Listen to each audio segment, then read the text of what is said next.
श्री स्वामी समर्थ. श्री स्वामी समर्थ सारामृत या स्वामीलीलांवर आधारित ग्रंथ आहे. याच्या नित्यवाचनाने जीवनात किती बदल होतात हे सारामृत नित्य वाचणारे आणि त्याचे पारायण करणारे स्वामी भक्त नक्कीच सांगू शकतील. भिऊ नकोस, मी तुझ्या पाठीशी आहे. या स्वामी वाचनाला सार्थ ठरवणारा हा ग्रंथ भौतिक, मानसिक, शारीरिक दुःखातून आपल्याला बाहेर काढण्यात सक्षम आहे.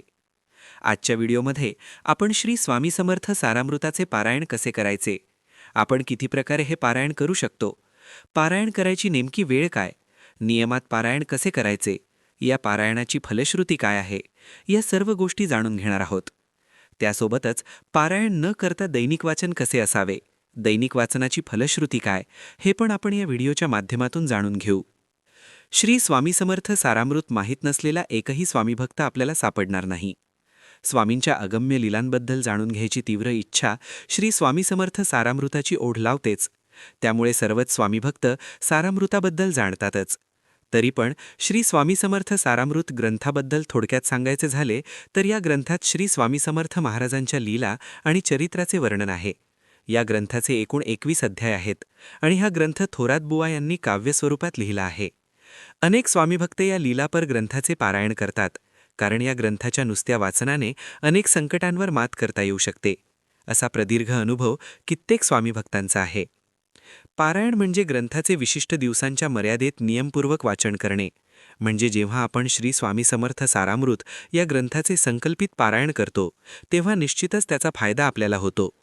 बहुधा अनेक स्वामीभक्तांना या पारायणाबद्दल, त्याच्या नियमांबद्दल माहिती असेल, पण असेही स्वामीभक्त आहेत ज्यांना नियमावली माहिती नाही, पण सारामृताचे पारायण करण्याची तीव्र इच्छा त्यांच्यामध्ये आहे.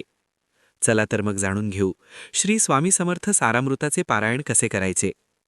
पारायण सुरू करण्यापूर्वी आपल्याला काही गोष्टींची तयारी करावी लागते, जसे कोणत्या दिवशी पारायण सुरू करायचे, कोणते स्थळ निवडायचे, लागणारे साहित्य कोणते, वगैरे वगैरे. श्री स्वामी समर्थ सारामृताचे पारायण आपण कधीही सुरू करू शकत नाही. त्यासाठी योग्य दिवस निवडावा लागतो. स्वामींच्या सेवेसाठी कोणताही दिवस वाईट नसतो. तरी पारायणासाठी, विशेषतः 7 दिवसाच्या पारायणासाठी सोमवार किंवा गुरुवार शुभ मानल्या जातात. तर 3 दिवसाच्या पारायणासाठी दशमी, एकादशी किंवा द्वादशी या तिथी शुभ मानल्या जातात. तसेच गुरुपौर्णिमा, दत्त जयंती, स्वामी प्रगट दिन अशा पर्वणी काळामध्ये स्वामीभक्त एक मांडी म्हणजेच एक दिवसीय पारायण पण करतात. वाचनासाठी घरातील देवघरासमोर किंवा एका शांत स्वच्छ ठिकाणी आसन मांडावे. पहाटे लवकर उठून स्नान करावे. पोथी म्हणजे ग्रंथ स्वच्छ पाटावर किंवा आसनावर ठेवावी. स्वच्छ आणि धुतलेले वस्त्र, शक्यतो सोवळे परिधान करावे. पारायणाआधी रोजची नित्यदेवपूजा करावी. त्यानंतर पारायणाला सुरुवात करावी. यासाठी लागणारे साहित्य काही वेगळे नाही. हळद, कुंकू, गंध, अक्षता, तुळशीपत्र आणि फुले, गुलाब, झेंडू किंवा जी उपलब्ध असतील. सोबतच धूप, दीप, तेल किंवा तुपाचा दिवा लावावा. आणि नैवेद्य दाखवताना त्यात सात्विक पदार्थांचा आहार असणे महत्त्वाचे आहे, जसे दूध, साखर, पेढे किंवा गुळ खोबरे. पारायण सुरू करण्याच्या पहिल्या दिवशी आपल्याला संकल्प करायचा असतो. संकल्प करणे महत्त्वाचे आहे, कारण हा संकल्प म्हणजे तुम्ही स्वामींना दिलेले एक वचन किंवा करार असतो की तुम्ही इतक्या दिवसात ही सेवा पूर्ण कराल. एकदा संकल्प केला की पारायण पूर्ण होईपर्यंत तो बदलता येत नाही.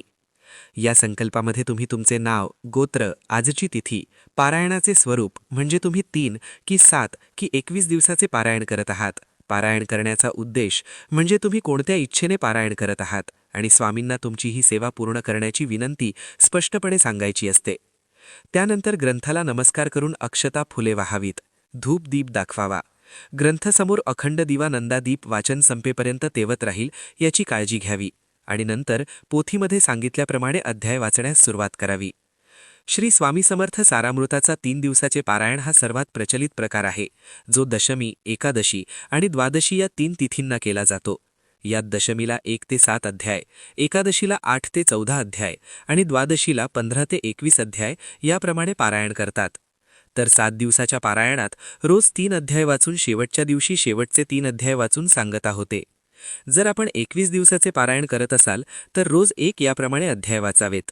सूर्योदयापासून ते साधारण दुपारच्या भोजनापूर्वी म्हणजेच सकाळी 6 ते 12 पर्यंत ही पारायणाची सर्वोत्तम वेळ मानली जाते. काही कारणास्तव सकाळी वेळ मिळत नसेल तर दुपारच्या वेळी वाचन केले तरी चालते, पण साधारणपणे संध्याकाळच्या आरतीनंतर किंवा रात्री उशिरा पारायण करणे शक्यतो टाळावे. एकदा पारायणाची वेळ निश्चित केल्यावर ती दररोज पाळली गेली पाहिजे. हा नियम लक्षात ठेवावा.